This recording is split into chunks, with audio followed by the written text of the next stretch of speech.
So hello everyone, this is Shivam Tamori और आज से हम लोग यूनिवर्सल ह्यूमन वैल्यूज़ की यूनिट 2 को स्टार्ट कर रहे हैं। बाकी की यूनिट्स आएंगी, धीरे धीरे आती जाएंगी। तो चलिए हम इसको स्टार्ट करते हैं। इसके अंदर सबसे पहले हम टॉपिक पढ़ेंगे ह्यूमन बीइंग्स एज अ को existence of self and body. तो इस टॉपिक के अंदर बेसिकली हमको पढ़ना है कि सेल्फ क्या होता है, बॉडी क्या होता है, दोनों के बीच में रिलेशन क्या होता है, दोनों के बीच में डिफरेंस क्या होता है। इन सब टॉपिक्स को हमें क्लियर करना है। तो चलिए स्टार्ट करते हैं। तो देखिए, एक ह्यूमन बीइंग जो होता है उसके दो पार्ट होते हैं, एक बॉडी एंड एक अलाइवनेस। अलाइवनेस अभी हम बताएंगे। बॉडी का मतलब होता है जैसे कि हाथ पैर ये सब।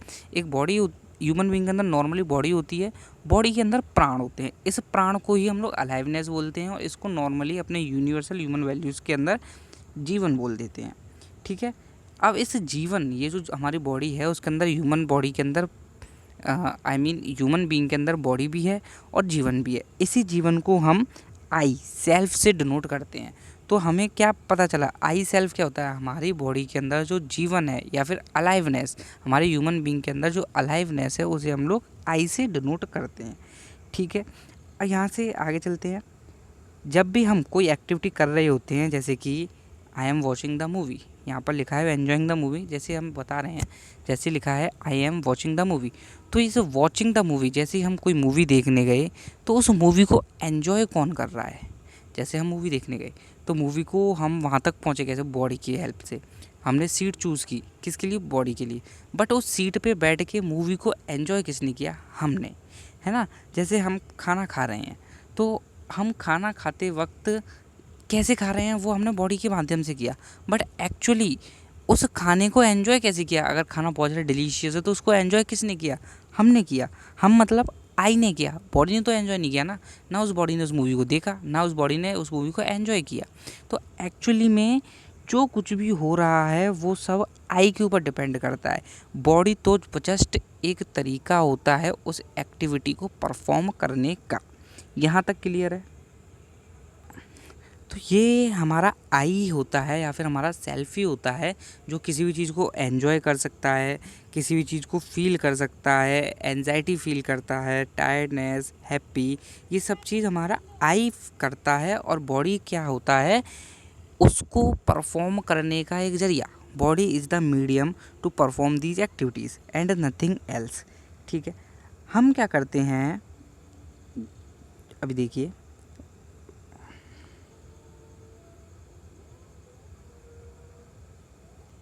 हमको कोई एक्टिविटी अगर करनी है तो उस एक्टिविटी का डिसीजन किसने लिया? मैंने लिया।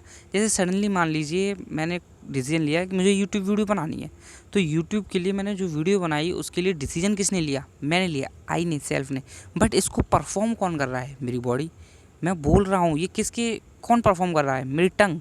टंग क्या है? बॉडी है। बट मुझे बोलना क्या है वो कौन डिसाइड कर रहा है? मेरी सेल्फ। तो यहाँ तक आपको क्लियर होगा कि सेल्फ क्या होता है। वो चीज़ों को डिसाइड करता है, सेल्फ डिसीजन लेता है और बॉडी एक जरिया होता है उनको परफॉर्म करने का। ठीक है। इसके बाद आगे चलते हैं। सो नाउ ये जो डायग्राम दिख रहा है यहाँ पर, human being equal to self, I, फिर ये दो एरोस और फिर बॉडी। तो ये डायग्राम कभी भी क्वेश्चन आया अगर ह्यूमन बीइंग एज अ को एग्जिस्टेंस का एक्सप्लेन कीजिए तो उसमें बहुत ज़्यादा इंपॉर्टेंट है, इसको बनाना ज़रूर है। ठीक है। इस डायग्राम को बनाना है, फिर इस डायग्राम को एक्सप्लेन कर देना। उसी के अंदर आपको 10 नंबर का है या फिर 7 नंबर का है, 5 नंबर का है, वो वहाँ से आपको मार्क्स मिल जाएंगे। तो देखिए, पहला क्या है, इस डायग्राम को बता देते हैं। सेल्फ के नीचे लिखा हुआ है द कॉन्शियस एंटिटी जो डिज़ायर करती है, डिज़ायर, थिंग्स, इमेजिन। फिर नेक्स्ट लाइन से knowing, assuming, recognition and fulfilling. Body के नीचे लिखा हुआ द मटेरियल एंटिटी जे that has physicochemical activities like heart attack नहीं है, ये हार्ट बीट, डाइजेशन एक्सेट्रा। और फिर नेक्स्ट लाइन से लिखा है रिकॉग्नाइजिंग एंड फुलफिलिंग। अब इस डायग्राम को उसके अंदर बनाने के बाद इस डायग्राम को पूरे से अच्छे से एक्सप्लेन करना है, जैसे अभी हम नेक्स्ट पेज पे एक्सप्लेन करेंगे। पहली बात तो, एक इन्फॉर्मेशन का फ़्लो होता है सेल्फ से बॉडी तक। इन्फॉर्मेशन का फ़्लो जैसे कि हम बता चुके हैं, हमने कोई डिसीजन लिया तो वो उसकी इन्फॉर्मेशन फ़्लो हुई सेल्फ से बॉडी तक, है ना। तो यही चीज़ हमने यहाँ पर बताई है। देखिए, सेल्फ से बॉडी तक ये सेल्फ और बॉडी एक दूसरे के साथ कोएग्जिस्टेंस में होते हैं और इन्फॉर्मेशन हमारी सेल्फ से बॉडी भी तक जाती है और बॉडी से सेल्फ तक जाती है। ठीक है, okay. I and body exist together and are related. I और बॉडी जो होते हैं एक साथ ही रहते हैं, एक ह्यूमन बीइंग के अंदर ही रहते हैं और ये आपस में रिलेटेड भी होते हैं। ठीक, हम इन आई और बॉडी के बीच में, सेल्फ और बॉडी के बीच में डिस्टिंक्शंस, एक मिनट, अब यहाँ तक तो हमको आई और बॉडी के पता चला कि what is I and what is body. अब हम पता करते हैं कि आई और बॉडी के बीच में हम लोग कैसे डिफ्रेंशिएट कर सकते हैं। तो आई और बॉडी को हम 3 तरीके से डिफ्रेंशिएट कर सकते हैं। पहला होता है नीड, दूसरा होता है एक्टिविटीज़ एंड तीसरा होता है टाइप ऑफ दीज 2 एंटिटीज़। तो नीड के बेसिस पे हम बताएं तो आई की नीड क्या होती है। अच्छा आप बताइए, आप क्या चाहते हो? आप यही तो चाहते हो कि लोग आपके ऊपर विश्वास करें, आप हैप्पीनेस चाहते हो, ट्रस्ट चाहते हो, आप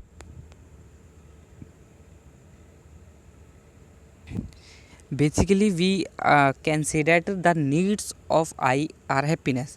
आई हम लोग क्या चाहते हैं, हम लोग कंटिन्यूस हैप्पीनेस चाहते हैं बस, और कुछ नहीं। बट बॉडी की नीड क्या होती है? फिजिकल फैसिलिटीज़, जैसे कि घर, खाना, ये सब चीज़ें क्या होती हैं, किसकी नीड होती हैं? बॉडी की। तो हम चाहते हैं रिस्पेक्ट, ट्रस्ट, हैप्पीनेस, और बॉडी चाहती है फिजिकल फैसिलिटीज़। तो ये पहला डिफ्रेंशिएशन हुआ, मतलब डिफ्रेंशिएट हुआ, डिफ्रेंशिएशन नहीं। Second thing is based on the activities. तो आई हम लोग क्या कर सकते हैं, हम लोग डिज़ायर कर सकते हैं हमें क्या चाहिए, हम लोग थिंक कर सकते हैं, हम लोग किसी चीज़ को एन्जॉय कर सकते हैं, हम लोग एन्जॉयमेंट के अंदर जा सकते हैं।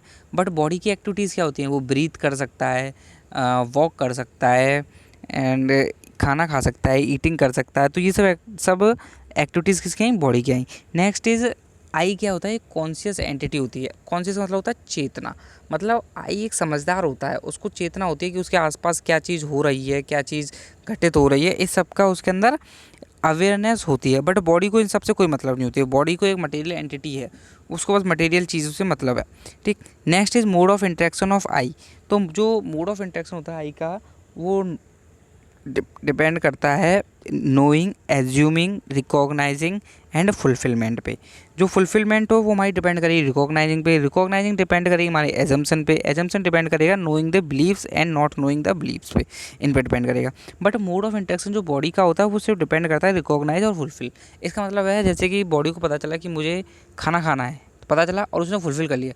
बट आई को पता चलेगा जैसे ही कि उसे कुछ करना है, तो उसको जानने का पहले तो नोइंग, फिर उसके बाद उसको एज्यूम करेगा मुझे ये करना है, कैसे नहीं करना है, फिर उसके बाद उसे वो फुलफ़िल कर देगा। तो ये दोनों के बीच में डिफरेंस होता है। Next, needs of I, self and body. तो देखिए नीड्स आई की क्या होती हैं? Trust, respect, continuous happiness. But body की नीड क्या होती है? Food, clothing and physical facilities. तो नीड्स हमारी 3 टाइप से आ सकती हैं। पहला होता है इन टाइम। देखिए कभी भी नीड्स के ऊपर क्वेश्चन आए या फिर एक्टिविटीज़ के ऊपर क्वेश्चन आए, ये जो डायग्राम है, इस डायग्राम के अंदर 3 क्वेश्चन है, need, activities and type of bodies. तो नीड्स और एक्टिविटीज़ के ऊपर बेसिकली क्वेश्चन आता है। तो नीड के अंदर चलते हैं अब हम। अगर नीड के ऊपर आए तो नीड के अंदर पहले आपको ये डायग्राम सा बनाना है, ये डायग्राम नहीं मतलब ये टेबल सा बनाना है, उसके बाद इन्हें हम एक्सप्लेन करेंगे। तो नीड्स के अंदर पहला आता है, नीड्स होती कैसी हैं? ट्रस्ट होता है, रिस्पेक्ट होता है, कंटिन्यूस हैप्पीनेस होता है। सेकंड थिंग, नीड, बॉडी की नीड्स में क्या आता है? Food, clothing, physical facilities. अब ये नीड्स हमारी टाइम के हिसाब से कैसी होती हैं? तो जो हमारी सेल्फ की नीड्स होती हैं वो कंटिन्यूसली रहती हैं, वो हमेशा कंटिन्यूसली हैप्पीनेस चाहता है। बट बॉडी की नीड्स टेम्पररी रहती हैं, उसको अभी जैसे अभी गर्मी है, गर्मियों का टाइम है, तो अभी उसे कूलर चाहिए। बट जैसे ही सर्दियों का हल्का हल्का टाइम आएगा तो कूलर को बंद करके पंखे पे आ जाएगा, शिफ्ट हो जाएगा। थोड़ी और सर्दी आएंगी तो पंखे को बंद करके फिर वो रूम हीटर्स की तरफ शिफ्ट हो जाएगा। तो बॉडी की नीड्स कहती हैं टेम्पररी हैं, टाइम के अकॉर्डिंग। अब आता है क्वालिटेटिव, क्वान्टिटेटिव। तो हमारी जो आई की नीड्स होती है वो क्वालिटेटिव बेस्ड होती हैं, उसको क्वालिटी चाहिए। बट बॉडी की नीड्स क्या होती हैं? क्वांटिटेटिव होती हैं, उसको क्या है, उसको चाहिए गाई, जैसे कुछ भी चाहिए तो उसको क्वांटिटी के अंदर चाहिए। बट बॉडी आई को क्या चाहिए? क्वालिटेटिव नीड्स चाहिए। Second is needs are fulfilled by, किस तरीके से फुलफिल्ड होती हैं? तो right understanding and right feeling से। आई की जो नीड्स होती हैं वो हमेशा 2 चीज़ों से फुलफिल हो सकती हैं, राइट अंडरस्टैंडिंग और राइट फीलिंग से। अगर किसी के अंदर राइट अंडरस्टैंडिंग ही नहीं होगी कि उसे क्या चाहिए, क्या नहीं चाहिए, क्या उसके लिए भला है, क्या बुरा है, तो वो अपनी नीड्स को कभी फुलफ़िल कर ही नहीं पाएगा। उसके अंदर राइट फीलिंग भी होनी चाहिए। और जो हमारी बॉडी की नीड्स होती हैं वो तो हमारी डायरेक्टली फुलफ़िल हो सकती हैं, जो उसे चाहिए वो उसे डायरेक्टली दे दो। ठीक है, नीड्स के लिए है तो इस चीज़ को एक्सप्लेन भी करना है, पहले बना दो फिर इसको एक्सप्लेन कर दो। Next is activities. एक्टिविटीज़ क्या होती हैं, तो पहले तो टेबल बनाना है आपको, फिर उसके बाद एक्टिविटीज़ को डिस्कस करना है। तो एक्टिविटीज़ का तो मैंने अलग से क्वेश्चन भी ले रखा है, एक्टिविटीज़ को कैसे डिस्कस करना है। तो अभी हम एक्टिविटीज़ को यहाँ से बताते हैं। एक्टिविटीज़ में आता है हमारा क्या एक्टिविटीज़ होती हैं आई की एक्टिविटीज़, डिज़ायर होता है, थिंकिंग होता है, knowing, assuming, recognising and fulfilling. But body की नीड्स क्या, बॉडी की एक्टिविटीज़ क्या होती हैं, ब्रीथिंग, हार्ट बीट करना, रिकॉग्नाइज करना एंड फुलफिल करना। और हमारी बॉडी किस टाइप की होती है, यहाँ पे फिजियो केमिकल लिख दिया, ये गलत है, यहाँ पे मटेरियल आएगा। बॉडी हमारी मटेरियल टाइप की होती है और हमारी आई क्या होता है, कॉन्शियस टाइप की, कॉन्शियस एंटिटी होती है। ठीक है, अब हम एक्टिविटीज़ वाले क्वेश्चंस को बहुत अच्छे से डिस्कस करते हैं डिटेल में। तो जितनी भी एक्टिविटीज़ होती हैं बॉडीज़ की, बॉडी हमारी परफॉर्म करती है, आई और बॉडी, तो उसे हम 3 कैटेगरीज के अंदर डिफाइन कर सकते हैं। पहली कैटेगरी है activities that are going on the self, मतलब सेल्फ के द्वारा जो एक्टिविटीज़ हो रही हैं। दूसरा है activity that are going on the body, मतलब बॉडी के द्वारा जो एक्टिविटी हो रही है। And third one is activities going by involving both self and the body, self और बॉडी दोनों को इन्वॉल्व करके जो एक्टिविटीज़ हो रही हैं। First one is activity that are going on self, इनको हम डिस्कस करते हैं। तो सेल्फ मतलब हम क्या क्या एक्टिविटीज़ कर सकते हैं। हम किसी चीज़ को एन्जॉय कर सकते हैं, एनालाइज कर सकते हैं, इमेजिन कर सकते हैं, डिज़ायर कर सकते हैं, अंडरस्टैंड कर सकते हैं, फीलिंग कर सकते हैं। तो आई बेसिकली आपको बस इतना बताना है कि आई क्या क्या करता है, आपको अपने ऊपर लेके सब कुछ बताना है। ये सब्जेक्ट ऐसा है जिसके अंदर हम इजीली 90+ मार्क्स स्कोर कर सकते हैं बिना ज़्यादा मेहनत के और सब्जेक्ट्स के कंपैरिजन में। बट वही है कि थोड़ा सा इसके अंदर थोड़ा सा पढ़ना पड़ेगा। अगर हम पहले स्टार्टिंग से पढ़ें तो कोई दिक्कत नहीं है, जब लास्ट के पढ़ेंगे तो भाई तो थोड़ा सा ज़्यादा सिलेबस लगेगा ही, ठीक है ना। तो सेल्फ की नीड्स क्या होती हैं हमको वही बताना है। तो सेल्फ की सॉरी एक्टिविटीज़, सेल्फ की एक्टिविटीज़ क्या होती हैं, एनालाइज करना, इमेजिन करना, ये सब चीज़ें सेल्फ की एक्टिविटीज़ होती है, ड्रीम करना, फीलिंग्स लाना। बट एक्टिविटीज़ ऑफ बॉडी क्या होती हैं, तो एक्टिविटीज़ बॉडी की जो होती हैं जैसे कि ब्रीथ करना एक्टिविटीज़ किसकी, बॉडी की है। हार्ट बीट कंटिन्यूसली चलती रहना, किसकी एक्टिविटी, बॉडी की, आई की तो नहीं है। बट हाँ, आई को पता है ये चीज़ होनी है। ये क्या होती हैं, एक्टिविटीज़ जो होती हैं आई के कंसेंट से होती हैं। बट आई का इन्वॉल्वमेंट नहीं होता है इसके अंदर कि नहीं आई का कोई इन्वॉल्वमेंट नहीं है। बट आई को पता है कि हाँ ये एक्टिविटीज़ होनी है। बट एक्टिविटी परफॉर्म कौन कर रहा है, हमारी बॉडी परफॉर्म कर रही है, ठीक है ना। अब देखिए यहाँ से अगर ये क्वेश्चन आया तो यहाँ से ये लाइन इंपॉर्टेंट है, द बॉडी से। The body is a set of self organise activities that are occurring with self consent I but without any I's active participation, ठीक है। तो जो बॉडी क्या होता है, बॉडी हमारी एक सेल्फ ऑर्गेनाइज्ड एक्टिविटीज़ को परफॉर्म करती है। एक सेट होता है सेल्फ ऑर्गेनाइज एक्टिविटीज़ को जो कि आई के कंसल्ट से होती हैं, कंसेंट से होती हैं, आई को भी पता होता है। बट लेकिन विदाउट एनी पार्टिसिपेशन ऑफ आई, बिना आई के किसी एक्टिव पार्टिसिपेशन के, मतलब आई का कोई पार्टिसिपेशन नहीं है। ब्रीथिंग के अंदर क्या आई का कोई पार्टिसिपेशन है, ब्रीथिंग के अंदर कोई आई का पार्टिसिपेशन है नहीं है। बट आई को पता है कि हाँ ब्रीथिंग हो रही है, परफॉर्म कौन कर रहा है, बॉडी परफॉर्म कर रहा है, ठीक है। अब आती हैं कुछ ऐसी एक्टिविटी जिसके अंदर आई और बॉडी दोनों का इन्वॉल्वमेंट होता है। जैसे कि आप एक बुक को पढ़ रहे हो तो उस बुक को रीड कौन कर रही है, आपकी आइज़, बट उसको समझ कौन रहा है। जैसे आप अभी सुन रहे हो मेरी वीडियो को, देख कौन रहा है, आपकी आइज़ देख रही हैं। बट इसे सुन कौन रहा है, ईयर सुन रहे हैं। बट इसे अंडरस्टैंड कौन कर रहा है, आई, योर सेल्फ, आपका सेल्फ। कैसे समझ में आया ना ये।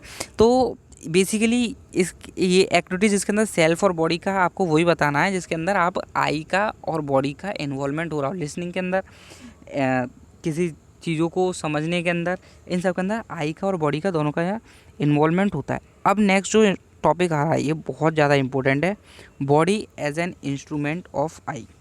इस टॉपिक के ऊपर क्वेश्चन अक्सर मिल ही जाता है और इसका एक इम्पोर्टेंट क्वेश्चन और है, I am seer, the doer, the enjoyer. उसको भी हम आगे करेंगे। पहले तो समझना है body as an instrument of I होता क्या है।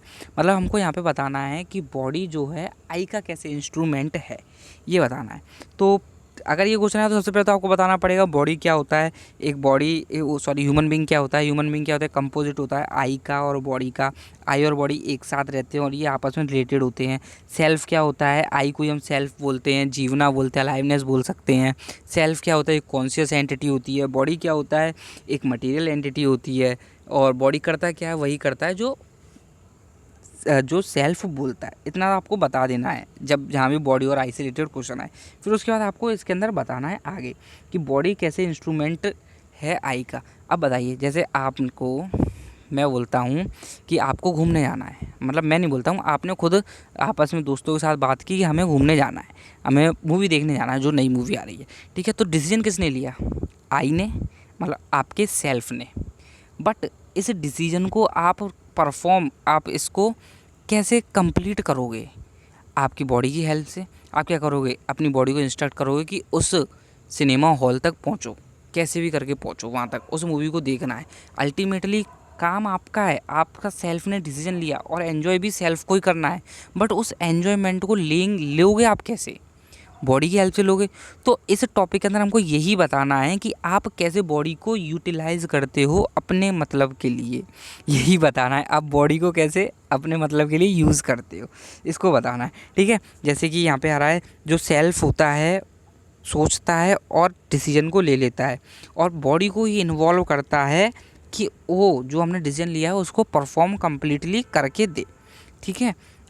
जैसे इसके अंदर एग्जांपल देगा, for instance when the self decide that it is the time to study, the body sit in the chair and opens the book and start reading. ये सभी examples हैं, वहाँ पे आप इन्हीं एग्जांपल्स को इसी टाइप से लिखोगे तभी आपको मार्क्स गेन हो पाएंगे, ठीक है ना। तो ये इस एग्जांपल के अंदर बेसिकली ये डिस्कस हो रहा है कि जब भी आप पढ़ने के लिए सोचते हो तो आप डिसीजन ले रहे हो, लेकिन आपकी बॉडी ही परफॉर्म कर रही है कि आपको कैसे पढ़ना है। आप चेयर पे बैठ जाते हो, बुक्स को खोल लेते हो, रीडिंग करना स्टार्ट कर लेते हो। तो जो सेल्फ है वही तो एब्जॉर्व कर रहा है कि आप क्या पढ़ रहे हो। बॉडी को तो कोई काम नहीं है, बस बॉडी उसे देख रही है। क्या बॉडी उसे समझ रही? नहीं, आप समझ रहे हो। तो सेल्फ मतलब आपका डिसीजन, आपका बेनिफिट, आपने यूज़ किसको किया? बॉडी को। बस यही चीज़ इसके अंदर बतानी है, बस और कुछ नहीं है, ठीक है। अब देखते हैं इसके अंदर कोई इंपॉर्टेंट पॉइंट। अगर आपको ये सारे नोट्स चाहिए हों तो अभी रुकिए, मैं आपको बताऊंगा कहाँ से मिलेंगे ये नोट्स। और हाँ, अगर आपको समझ में आ रहा हो तो अब तक चैनल को सब्सक्राइब करो, वीडियो को लाइक करो, दोस्तों के साथ शेयर करो, और एक प्यारा सा कमेंट करो कि हमको नेक्स्ट टॉपिक कोई कमी रह गई हो वो, या फिर नेक्स्ट टॉपिक क्या चाहिए, आप अच्छे से आप बता सकते हो, ठीक है। इसके बाद दस the body is a tool और इंस्ट्रूमेंट ऑफ सेल्फ। आप यहाँ से बता सकते हो कि बॉडी क्या है, हमारा टूल है या फिर इंस्ट्रूमेंट है सेल्फ का, ठीक है। ओके, अब क्वेश्चन आ रहा है, I am seer the doer and enjoy the body is my instrument. इसको एक्सप्लेन करना है, इम्पोर्टेंट है, ठीक है। देखिए, सबसे पहले हमें सीयर को बताना है, आई एम सीर। अब इस टॉपिक को समझने के लिए आपको सबसे पहले बॉडी एज एन इंस्ट्रूमेंट अच्छे से समझ में आना चाहिए। अगर वो समझ में नहीं आया हो तो पीछे जाओ 10-20 सेकंड और उसको अच्छे से समझो, ठीक है। उन नोट्स को पढ़ो, अभी मैंने बोल दिया, और उन नोट्स को पढ़ो तो फिर समझ में आ जाएगा। फिर उसके बाद इस टॉपिक पे आगे आ जाना, ठीक है। अब देखो, ये इसके अंदर सीयर डूअर एन्जॉयर आएगा, ये हमारा इंस्ट्रूमेंट से रिलेटेड है। पहली चीज़ तो सीयर का मतलब होता है सीज, ठीक है। इन पॉइंट्स को आपको ऐसे ही लिखना है। सीयर का मतलब होता है वन हु सीज, जो देखता है और समझता है। सीयर के अंदर ही हम इसको लिख सकते हैं ऑल्सो नोन एज दृष्टा, मतलब कौन देख रहा है, दृष्टा, दृष्टि से रिलेटेड है ये, ठीक है। Human sees through the eyes but eyes are the instrument of self. Human क्या होता है, आइज की हेल्प से ही देखता है, बट आइज है क्या, इंस्ट्रूमेंट ही तो है हमारा। It is the self who instruct the eyes to see. ये हमारा सेल्फ था जिसने इंस्ट्रक्ट किया उन आइज को देखने के लिए, ठीक है। The eyes do not process the information, they only helps a human to see things. Eyes basically क्या कर रही हैं, बस हेल्प ही तो कर रही हैं हमको देखने में चीज़ों को, बट वो कोई इन्फॉर्मेशन को प्रोसेस तो करती नहीं है, वो सिर्फ देखने में हेल्प करती है। ये हमारा ब्रेन होता है, हमारा सेल्फ होता है, वही उस इन्फॉर्मेशन को प्रोसेस करता है और समझता है, ठीक है। अब इसके बाद जो लास्ट के ये 3 पॉइंट्स हैं ये इंपॉर्टेंट हैं, क्योंकि अभी आपको पता चलेगा, ठीक है। ये पॉइंट भूलना नहीं है, स्टार भी मैंने लगा रखा है। Apart from seeing outside it, देखिए इसमें क्या कह रहा है कि आइज़ की हेल्प से हम बाहर की साइड देख सकते हैं। अब बाहर को छोड़ के हम अपने अंदर भी तो देख सकते हैं। जैसे हमको कैसे पता चलेगा कि हम गुस्से में हैं, हैप्पीनेस है, सैड है, एंजाइटी है, कैसे पता चलेगा? हम खुद के अंदर भी देखते हैं। यहाँ पे देखने की बात ये नहीं है कि चीज़ों को भी देखना है, अपने अंदर भी देखना है।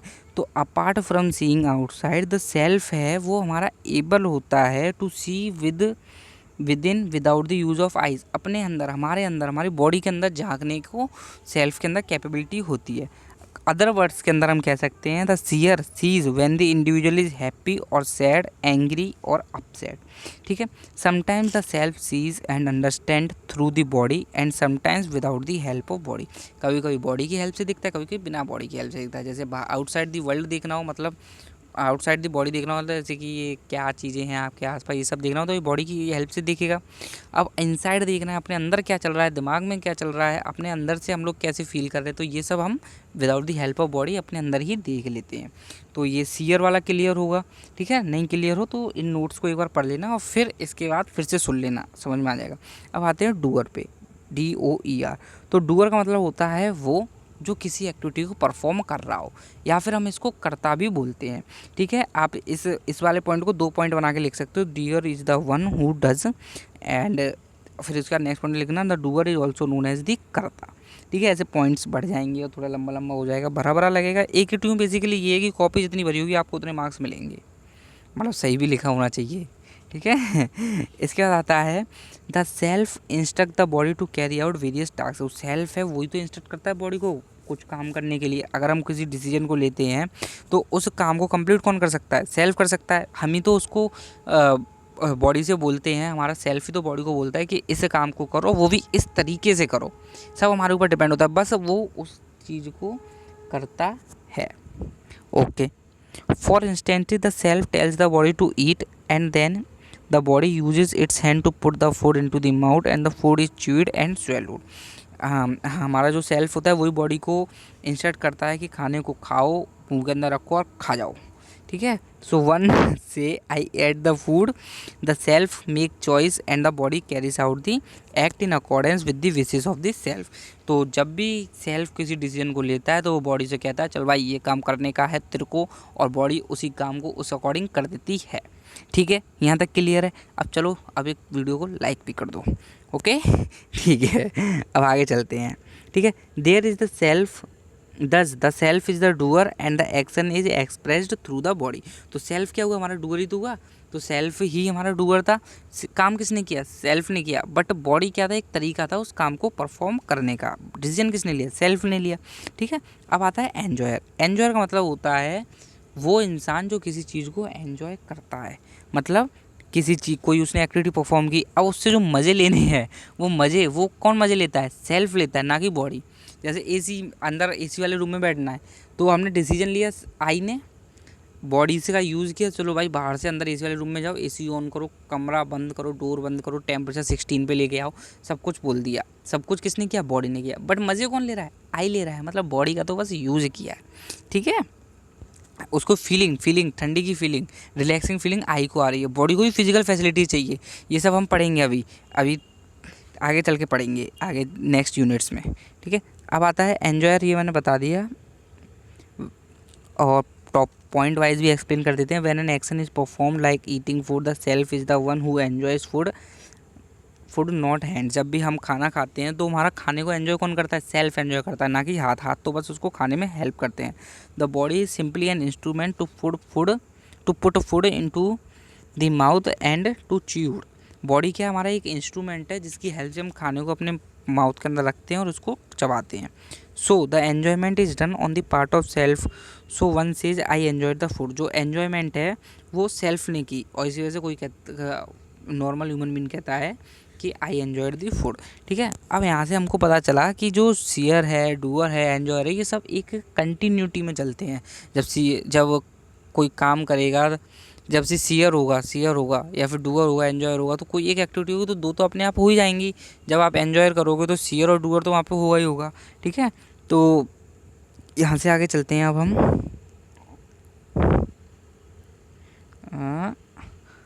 अब कुछ नहीं है। इसके बाद आता है सुख एंड सुविधा। तो सुख एंड सुविधा, ये मैंने पॉइंट्स में छोटे छोटे पॉइंट्स लिख दिए, इनको आपको एलोबरेट करके लिखना है अगर ये क्वेश्चन आता भी है तो सुख होता क्या है? तो आपको पता है सुख क्या होता है? फीलिंग होती है, ये हमारी इनर हार्मोनी होती है। ठीक है, सुख is a state of mind, ये हमारे माइंड की स्टेट होती है। ये हम खुद ही तो डिसाइड करेंगे व्हाट इज़ सुख। अगर हमने डिसाइड कर लिया कि एक छत के नीचे पंखा चला के सोना सुख है तो सुख है। अगर हमें डिसाइड कर नहीं भाई एसी चाहिए वो सुख है तो वो सुख है। ये हमारा किस पे डिपेंड करेगा, राइट अंडरस्टैंडिंग पे। अगर हमने सोचा कि भाई 10 मंजिल का घर बनाना है वो ही सुख है तो फिर हमारे लिए वो ही सुख होगा। बट एक गरीब इंसान, एक पुअर इंसान जिसके पास घर भी नहीं है, उसके लिए क्या सुख है, एक उसके पास ज़मीन हो जिसके ऊपर एक छत डली हो, पानी नहीं आता हो बरसात का खाने पीने को, तो वो उसके लिए सुख है। एक अमीर इंसान के लिए सुख क्या है, एक रिच इंसान के लिए सुख क्या है कि वो और ज़्यादा रिच बनना चाहता है, वो इंडिया के या वर्ल्ड का भी टॉप रिचेस्ट पर्सन बनना चाहता है। तो सुख हमारा क्या होता है, स्टेट ऑफ माइंड होता है, ये डिपेंड करेगा माइंड पे। बट ये नॉन मटेरियलिस्टिक थिंग होती है, ये मटेरियलिस्टिक थिंग नहीं होती है। बट आजकल सुख को मटेरियलिस्टिक में लोग मानने लगे हैं। ये सब क्या होता है, वो सुख को भी फिजिकल फैसिलिटीज़ से रिलेट करके देखते हैं। ये आजकल का सिनेरियो, अगर सुख में बोले तो सुख में आपको ये लिखना है, फिर लास्ट में लिख देना है कि in today's scenario people relate सुख with the physical facilities. Confusion रहती है सुख और सुविधा के बीच में, ठीक है। सुख को हम लोग हैप्पीनेस भी बोल सकते हैं, ये हमारी थिंकिंग के ऊपर डिपेंड करता है। ओके, तो सुख के बारे में तो आप आसानी से लिख सकते हो, कोई दिक्कत नहीं होगी, ठीक। इसके बाद आता है सुविधा। सुविधा क्या होता है, सुविधा का मतलब होता है फिजिकल फैसिलिटीज़। फिजिकल फैसिलिटीज़ मतलब कि जैसे कार होना, बाइक होना, और सोफ़ा सेट होना अच्छे से बैठने के लिए, एक अच्छा बेड होना, ये सब क्या हमारी फ़िज़िकल फैसिलिटीज़ होती हैं। तो ह्यूमन बीइंग्स क्या होता है, वो हमेशा फ़िज़िकल कंफर्ट की ओर भागता है। आप हम सभी हम लोग फ़िज़िकल कंफर्ट की ओर भागते हैं, तो ह्यूमन की टेंडेंसी है, ठीक है। इसके बाद आता है सुविधा implies date looking for physical comfort and all the sources of obtaining such comfort. सुविधा का मतलब क्या होता है, फिजिकल कंफर्ट को देखना, मतलब फिजिकल कंफर्ट के सोर्सेज को लाना, फिजिकल कंफर्ट को बताना, और उससे हम उसे कैसे ऑब्टेन कर सकते हैं ये। Next is different people have different perceptions of सुविधा। हाँ, डिफरेंट पीपल जो होते हैं, डिफरेंट लोग होते हैं, उनके लिए डिफरेंट चीज़ें होती हैं सुविधा के लिए। जैसे फिर से हम कहें, एक गरीब इंसान क्या होता है, उसके लिए सुविधा ये है, मतलब एक पुअर इंसान है पूरा, तो उसके लिए सुविधा क्या होगी, एक घर होना, है ना। एक इंसान है, इसके पास साइकिल नहीं, एक बच्चा है, उसके पास साइकिल नहीं है, तो उसके लिए सुविधा क्या है, उसके पास साइकिल आ जाना। एक इंसान है, इसके पास बाइक है, उसके लिए सुविधा क्या होगी, उसके पास कार आ जाना। तो सुविधा क्या होती है, हमारी पर्सन टू पर्सन डिपेंड करती है, चेंज होती रहती है। ये हर एक पर्सन के परसेप्शन पे डिपेंड करती है कि उसने सुविधा की क्या डेफिनेशन बना रखी है। ये बेसिकली फिर से बता दो, सुविधा क्या होता है, पर्सन टू पर्सन वेरी करती है, ये डिपेंड करती है on the perception of the person, human being के परसेप्शन कि उसने सुविधा की डेफिनेशन अपने माइंड में क्या बैठा रखी है, ठीक है। इसके बाद आता है सुविधा एक मटेरियलिस्टिक थिंग होती है, और सुविधा do not necessarily bring us happiness. ये इंपॉर्टेंट पॉइंट है कि सुविधा से कभी भी हैप्पीनेस नहीं आएगी। सुविधा से एक टेम्पररी हैप्पीनेस आएगी, परमानेंट हैप्पीनेस नहीं आएगी। थोड़ी देर के लिए हैप्पीनेस है, जैसे एक बच्चा होता है, उसके लिए एक खिलौना एक हैप्पीनेस देता है, बट वो खिलौना क्या होता है, एक दिन के लिए, 2 दिन के लिए हैप्पीनेस देता है, तीसरे दिन तो वो चीज़ नॉर्मल चीज़ लगती है, ठीक है। इसके बाद आता है पीपल यूजुअली थिंक दैट, ये इंपॉर्टेंट पॉइंट है, people usually think that the happiness depend upon सुविधा facilities, but it is not so. Happiness depend upon our thinking और आवर मेंटल सेटिस्फैक्शन, ठीक। तो ये पॉइंट यही बोल रहा है कि पीपल जनरली सोचते हैं कि हैप्पीनेस उनकी डिपेंड कर रही है सुविधा है, बट ऐसा कुछ नहीं है। हैप्पीनेस हमारी सुख हमारा डिपेंड करता है हमारी स्टेट ऑफ माइंड पे, हमने क्या सोच रखा है मेंटल सेटिस्फैक्शन पर, ठीक है। अब आता है हार्मनी इन बॉडी, अंडरस्टैंडिंग, संयम एंड सुविधा, ठीक है। हार्मनी इन द बॉडी का मतलब होता है कि बॉडी, चलिए आगे हम डिस्कस करते हैं, अभी रुक जाइए। अब हमारा आता है हार्मनी इन बॉडी, अंडरस्टैंडिंग, संयम एंड सुविधा। तो बेसिकली जब भी क्वेश्चन आए आपका यूनिट 2 से, तो आपको स्टार्ट तो वहीं से करना है कि ह्यूमन बीइंग एक कंपोजिशन होता है आई का, बॉडी का। आई जो होता है बॉडी को यूज़ करता है, आई इंस्ट्रक्ट करता है बॉडी को एक्शन परफॉर्म करने के लिए, ठीक। अब इसके बाद यहाँ पे हमको बताना है कि हमारी बॉडी के अंदर हार्मनी कैसे बनी रहेगी। तो आई तो हमारा बॉडी को इंस्ट्रूमेंट के लिए यूज़ करता है, आई क्या करता है, हमारा बॉडी को इंस्ट्रक्ट करता है, ये काम करो वो काम करो। बट अब हमारी बॉडी हर वक्त काम करती रहेगी, तो बॉडी हमारी मेंटेन कैसे रहेगी। तो ये काम किसका है, ये आई की तो रिस्पॉन्सिबिलिटी है कि हमारी बॉडी को मेंटेन करें, केयर करें, ये सब किसकी रिस्पॉन्सिबिलिटी है, आई की। तो संयम का मतलब क्या होता है, ये हार्मनी इन बॉडी के अंदर संयम स्वास्थ्य एक साथ ही आएगा।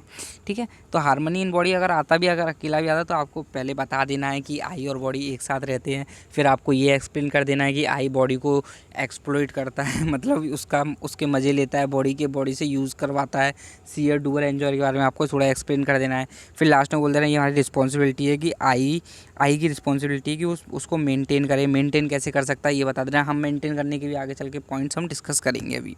ठीक है, तो अभी हम संयम और स्वास्थ्य को समझते हैं। संयम का मतलब क्या होता है? Self regulation.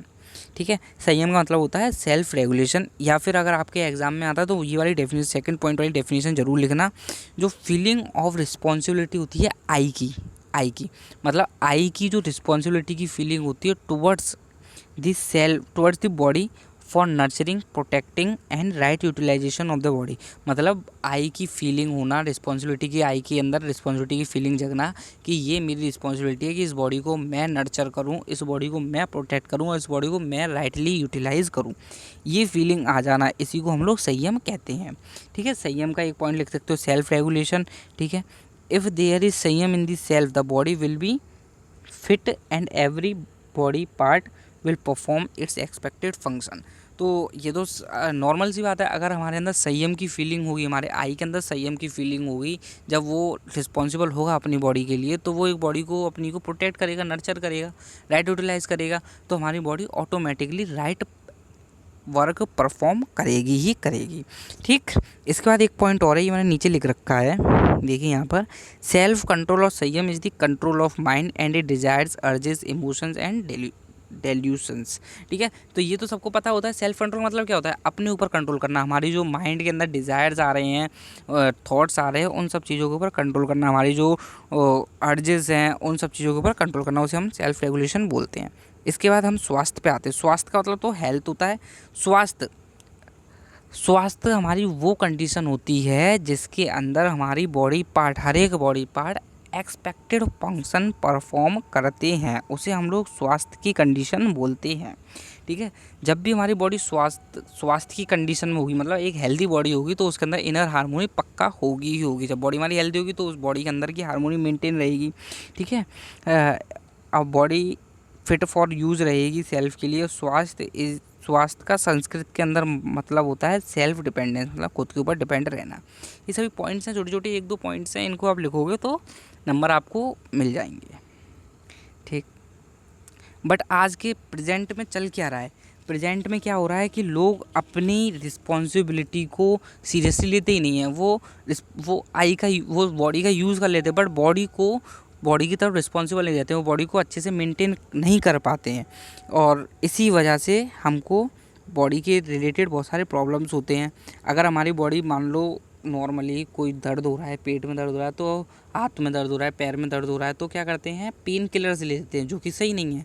जब भी हमारी बॉडी इस टाइप के कुछ हिंट्स देती है, इसका मतलब होता है हमारी बॉडी के अंदर कोई प्रॉब्लम है, तो उसका हमें प्रॉपर यूटिलाइज करना है, बट वो प्रॉपर उसका ट्रीटमेंट करना है। बट हम क्या करते हैं? पेन किलर्स लेके उस दर्द को हम लोग दबा देते हैं। ठीक है, तो इसीलिए अब हम डिस्कस करेंगे कि कैसे हम अपनी बॉडी की केयर कर सकते हैं। ठीक है, तो हमारा पहला प्रोग्राम आता है nurturing of the body. Nurturing of the body के अंदर आता है कि हम अपने बॉडी को कैसा हम पालन पोषण करते हैं। तो नर्चरिंग ऑफ बॉडी के अंदर डिपेंड करता है कि हम कैसा खाना डिसाइड करते हैं अपनी बॉडी के लिए, कैसा पानी डिसाइड करते हैं, कितनी फ्रेश हवा में जाते हैं, ये सब चीज़ आते हैं। तो हमको क्या करना होता है? बेसिकली हमको ऐसा खाना डिसाइड करना होता है, ऐसा फूड डिसाइड करना होता है जो कि फ्री हो टॉक्सिक चीज़ों से, जो कि रिच हो विटामिन से, मिनरल से, जिससे कि हमारी बॉडी को वो हेल्प करेगा। हमको फास्ट फूड नहीं खाना चाहिए। फास्ट फूड से क्या होता है? बॉडी के ऊपर वो एक हार्मफुल इम्पैक्ट होता है, और हमको एक ऐसा खाना खाना चाहिए जो कि ईजिली डाइजेस्ट हो जाए, हमारी बॉडी ईजिली डाइजेस्ट कर ले, उसको प्रॉब्लम ना हो। तो इसके अंदर बेसिकली यही सब चीज़ें आती हैं खाने को लेकर। ठीक है, अब हमको इन 3 स्टेप्स का बेसिकली ध्यान रखना चाहिए: ingestion, digestion and excretion. Ingestion के अंदर हमको फूड जो कि हमारी बॉडी के लिए सूटेबल हो, उसको हमें इंजेस्ट करना चाहिए, प्रॉपरली च्यू करके, मतलब पूरा अच्छे से चबा कर, डायरेक्टली उसे निगल जाना नहीं चाहिए। जैसे आजकल भी बच्चे क्या खाते हैं, चाउमीन ज़्यादा खाते हैं तो उसे चबाते नहीं हैं, डायरेक्टली पेट के अंदर ले जाते हैं, तो वो फिर वो प्रॉब्लम करती है, पेट दर्द होता है। शाम को खा कर आए, रात में पेट दर्द हुआ, सुबह उठ के डॉक्टर पास चले गए। तो ये सब चीज़ें क्या हो रहा है, ये हम बॉडी का अपना पोषण अच्छे से नहीं कर रहे हैं। तो इसी सबको मेंटेन करने के लिए हमको इंजेक्शन का अच्छे से ध्यान रखना चाहिए। दूसरा होता है डाइजेशन, हमको डाइजेशन का भी ध्यान रखना चाहिए। हमको खाना खाने का थोड़ा सा टहलना चाहिए। अगर हम टहलेंगे तो अच्छे से हमारा खाना डाइजेस्ट हो जाएगा। अगर हम खाना खाने के बाद डायरेक्टली बहुत सारा पानी पी लेंगे तो बॉडी को अच्छे से डाइजेस्ट नहीं कर पाएगा खाने को। तो हमको खाना खाने के बाद थोड़ा कम पानी पीना चाहिए, मतलब 1 घूंट 2 घूंट पी लो, बस बहुत है। बस वो जो मिर्च वगैरह लग रही होती है उसको ख़त्म करने के लिए फिर थोड़ी देर, आधे घंटे बाद पानी पी लेना चाहिए, ठीक है। एक्सक्रीशन के अंदर आता है कि हमको जब भी एक्सक्रीट होने की जो वेस्ट मटेरियल को निकालने की फीलिंग आए तो फिर तुरंत जाना चाहिए। ऐसा नहीं कि भैया रोक के बैठे, नहीं नहीं मूवी का सीन निकल जाएगा, सीन को काट पा दी जाऊँगा, या फिर नहीं नहीं अभी तो मैं बात कर रहा हूँ किसी से, इस बात के ख़त्म होने के बाद ही मैं कुछ करने जाऊँगा। तो ये सब चीज़ें नहीं होनी चाहिए, ठीक है। और ये कि साइड में पॉइंट लिखा हुआ है, eat food only when feel hungry, not at all time, it will create harmony in the body, disharmony in the body. अगर आप हर टाइम खाना खाते रहोगे, जैसे कि अभी आप खाना खाए, अब बाहर आ गए, आपका दोस्त ने बोला अरे भाई आज मेरी तरफ से पार्टी है, ठीक है, अब मतलब ट्रीट है मेरी तरफ से, आपको कैंटीन में ले गए, कॉलेज की कैंटीन में, तो वहाँ पे आके पार्टी करने लग गए। पार्टी में भी क्या खाना मिलेगा, फास्ट फूड मिलेगा वहाँ पे भी, मतलब पहले से आपने लंच में खाना खा लिया है, फिर आप ट्रीट में गए, वहाँ पे भी फास्ट फूड खाया, तो आप खाते ही जा रहे हो, खाते जा रहे हो, खाते जा रहे हो, तो बॉडी के अंदर डिसहार्मनी होगी कि नहीं। अगर आप इसे एक लिमिट्स में खाओगे, तो एक अच्छे से खाओगे, तरीके से खाओगे, तो हार्मनी क्रिएट रहेगी, ठीक है भाई। आगे चलते हैं अब। इसके बाद आता है next, protection of the body.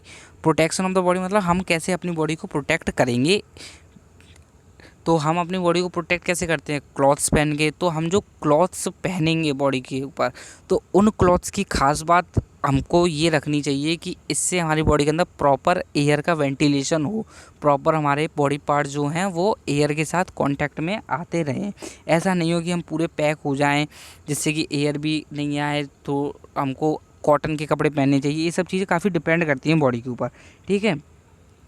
The right amount of exposure of the body to the air, water and sun is required for ensure proper functioning। अगर हमारी बॉडी एक अच्छे तरीके से, मतलब एक अच्छे अमाउंट में सन के लिए एयर के लिए खुली रहेगी, तो हमारी बॉडी के अच्छे परफॉर्म करेगी। सिंपल सी बात है, तो सबको पता रहता है कि हमको बॉडी के साथ, बॉडी को हमारी को एयर मिलनी रहनी चाहिए, ठीक है। अब हमारी आती है protection is done through following programme. जो प्रोटेक्शन होती है हमारी इन 4 प्रोग्राम से की जा सकती है। ये क्वेश्चन पेपर में आते हैं, तो ज़रा अच्छे से इनको सुनिए। तो प्रोटेक्शन हमारी 4 तरीके से की जाती है। Proper upkeep of the body, मतलब आहार विहार। Next is physical labour and exercise. उसके बाद आता है आसन प्राणायाम। And next is treatment of the body, औषधि चिकित्सा, ठीक है। तो पहला प्रॉपर अपकीप अंदर आहार विहार आता है। और देखो हम आहार को हम ऑलरेडी डिस्कस कर चुके हैं पीछे। आहार मतलब खाना पीना, तो उसे हमने अभी डिस्कस किया था ना वहाँ पर। अब इसके बाद आता है विहार। विहार का मतलब होता है कि हम कितना काम कर रहे हैं, कैसे काम कर रहे हैं। अगर हम हर वक्त काम करते रहेंगे तो हमारी बॉडी अच्छे से परफॉर्म नहीं करेगी। तो हमको एक इक्विलिब्रियम मेंटेन करना पड़ता है, कितना काम करना है और कितना रेस्ट करना है। अगर हम हर वक्त रेस्ट करते रहेंगे तो हमारी बॉडी के अंदर डिसहार्मनी हो जाएगी। तो हमको एक अमाउंट में काम करना चाहिए और एक अमाउंट में रेस्ट करना चाहिए, ठीक है। हमको एक हाइजीनिक कंडीशन के अंदर काम करना चाहिए, हाइजीनिक कंडीशन के अंदर रहना चाहिए। ऐसे नहीं कहीं गंदे संदे में पड़े हुए हैं, मेंटेन नहीं करें, नहा नहीं रहे हैं, धो नहीं रहे हैं, तो ये सब चीज़ें नहीं करनी चाहिए। नहाओगे धोगे नहीं तो फिर खुद आपको शर्म आने लग जाएगी अपने ऊपर। तो ये सब चीज़ें मत करो, ठीक है। इसके बाद आता है we should ensure proper time, posture and ways to work and to rest. हमको प्रॉपर टाइम मेंटेन करना पड़ेगा, हमको पोस्चर अच्छे से मेंटेन करना पड़ेगा अपनी बॉडी का, जिससे कि हम काम करें और रेस्ट करें तो हमारी बॉडी एक अच्छे प्रॉपर मेंटेन रहे। Next is physical labour and exercise. Physical labour and exercise का मतलब, लेबर का मतलब होता है कि हम क्या काम कर रहे हैं। लेबर हम क्यों करते हैं, अच्छा हम काम क्यों करते हैं, हम लोग काम इसीलिए तो करते हैं ताकि हम फिजिकल फैसिलिटीज़ को जनरेट कर सकें। तो यहाँ पर लेबर के अंदर पहला पॉइंट लिखा हुआ है, देखिए labour means employing the body physically for production and maintenance of physical facilities. Labour का मतलब होता है कि हम अपनी बॉडी को काम में लगाएं, जैसे कि हम फिजिकल फैसिलिटीज़ को मेंटेन कर सकें या फिर प्रोड्यूस कर सकें। तो लेबर क्या करती है, हमारी बॉडी को हेल्प करती है कि हमारी बॉडी के बॉडी पार्ट्स अच्छे से परफॉर्म कर सकें। बट लेबर की एक एक बेकार बात होती है कि लेबर के अंदर क्या होता है, किसी एक पार्ट पर ही फोकस रहता है। जैसे कि अगर एक हमारे जो कोई सामान ढोने वाला भैया है, तो उसकी वो सामान अपनी पीठ पर रखकर धो रहा है, तो वो उसकी जो पीठ है, उसका जो बैक है, उसी के ऊपर पूरा का पूरा स्ट्रेस रहेगा। तो लेबर के अंदर किसी एक पार्ट के ऊपर ही सारा का सारा स्ट्रेस आ जाता है, जो जिससे कि हमारे बाकी के बॉडी पार्ट्स अच्छे से फंक्शन नहीं कर पाते। तो लेबर के बाद हमको एक्सरसाइज भी करनी चाहिए, जिससे कि हमारी बॉडी एक अच्छे से सारे बॉडी पार्ट्स अच्छे से काम कर सके और एक हार्मनी क्रिएट हो सके बॉडी के अंदर। दूसरा आता है आसन प्राणायाम। तो आसन का मतलब होता है कि अच्छे से पोस्चर देना बॉडी को, ठीक है। नेक्स्ट चीज़ आता है प्राणायाम। प्राणायाम के अंदर आता है कि हम कैसे हम ब्रीथिंग को मेंटेन करते हैं अपनी बॉडी के अंदर, प्रॉपर रेगुलेशन करते हैं ब्रीथिंग का। Next one is treatment of the body, औषधि चिकित्सा। औषधि चिकित्सा के अंदर मतलब क्या होता है कि हम अगर ये सब चीज़ें कर रहे हैं, फिर भी कभी कभी हमारी बॉडी को ट्रीटमेंट की ज़रूरत पड़ती है, क्योर की ज़रूरत पड़ती है। तो ये जो क्योर होती है वो कुछ इन तरीके से की जा सकती है। पहला तरीका क्या होता है, जैसे आपको हफ्ते में हर एक दिन भूखा रहना चाहिए। जो फास्ट है ना, वो फास्ट व्रत रखने की प्रथा ये इसीलिए आई थी कि हमारी बॉडी एक दिन अगर हफ्ते में एक दिन बिना खाने की रहेगी, तो वो उसके बॉडी पार्ट्स अच्छे से परफॉर्म करेंगे। तो यही बोल रहा है कि going without food for some time body get cure. अगर हम बिना खाने के कुछ टाइम के लिए रहेंगे तो हमारी बॉडी ऑटोमेटिकली क्योर हो जाती है। Right choice of food, food हमें राइटली चॉइस करना चाहिए कि ये फूड हमारे लिए बॉडी के लिए अच्छा है कि नहीं। By proper exposure of body to air, water and sun. हम अपनी बॉडी को प्रॉपरली एक्सपोज कर सकें एयर, वाटर और सन के लिए। Next is use of herbs और मेडिसिन में ऑल्सो सर्व सेम पर्पज़। अगर हमारी बॉडी इन सब चीज़ों से भी सही नहीं हो तो फिर हमें हर्ब्स और मेडिसिन का यूज़ करना ही करना पड़ेगा। इसके बाद पॉइंट ये है कि अगर हम अपनी बॉडी को ट्रीट कर रहे हैं तो हमें कुछ इस तरीके से करना चाहिए कि एक प्रॉब्लम को ट्रीट करते वक्त कोई और दूसरी प्रॉब्लम राइज ना हो जाए। हमको इस तरीके से ट्रीट करना है अपनी बॉडी को, ठीक है। अब आता है right utilisation of the body. तो आज की वीडियो में हम इस टॉपिक पे रुक जाएंगे और इसके बाद जो इसके अंदर छोटे मोटे टॉपिक्स बचेंगे उन्हें हम नेक्स्ट पार्ट में कवर करेंगे। Right utilisation of the body मतलब होता है कि बॉडी को हम कैसे राइटली यूटिलाइज करते हैं। बट एक्चुअली आजकल के समय में क्या हो रहा है, हम अपनी बॉडी से क्या करते हैं, दूसरे ह्यूमन बींग्स के साथ झगड़ा, लड़ाई झगड़ा ये सब कर रहे हैं, मार पीट कर रहे हैं। तो ये बॉडी का हमारा राइट यूटिलाइज है नहीं है।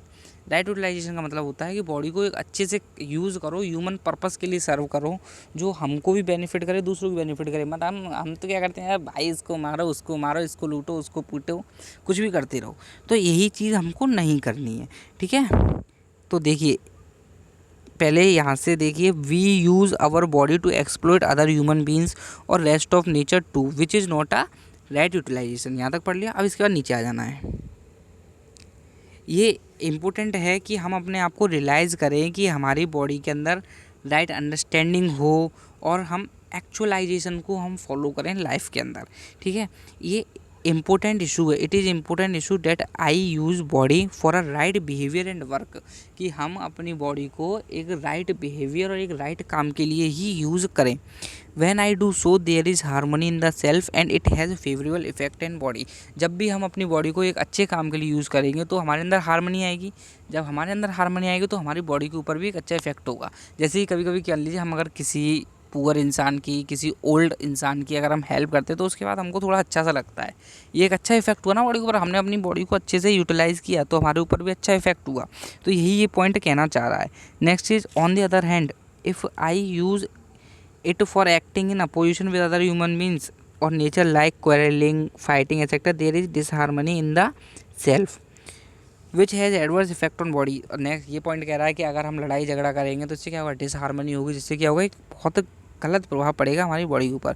आई also need to arrange for opportunities, equipment, instruments, appropriate equipment, instrument for right utilisation of the body. अब ये वाला पॉइंट ये कह रहा है कि ऐसा नहीं है कि मैंने बोल दिया कि आपको एक्सरसाइज करनी चाहिए तो आप पैदल चली जा रहे हो 5 किलोमीटर, 10 किलोमीटर, 15 किलोमीटर पैदल चले जा रहे हो। इसका मतलब नहीं है कि हमको कुछ ऐसे इक्विपमेंट्स का यूज़ करना चाहिए जिससे हमारी बॉडी की एफिशिएंसी बढ़े।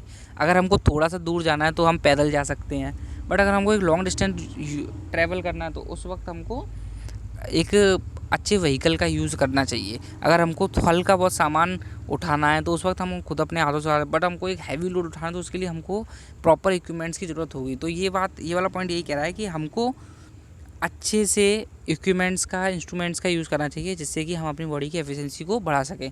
सो गाइस, आज की वीडियो को यहीं पे रोक देते हैं। वीडियो को लाइक कर दो अगर समझ में आ गया हो, कोई डाउट हो तो कमेंट कर दो, कोई सजेशन हो तो भी कमेंट कर दो, चैनल को सब्सक्राइब कर दो। और नोट्स आपको मैं टेलीग्राम पर प्रोवाइड करूँगा। टेलीग्राम भी इसी नाम से मिल जाएगा आपको, जो चैनल का नाम है। ठीक है बच्चों, सो बाय बाय। बच्चों नहीं मतलब ठीक है फ्रेंड्स, आप ही के साथ का हूँ। सो बाय बाय, मिलते हैं आपसे नेक्स्ट वीडियो में।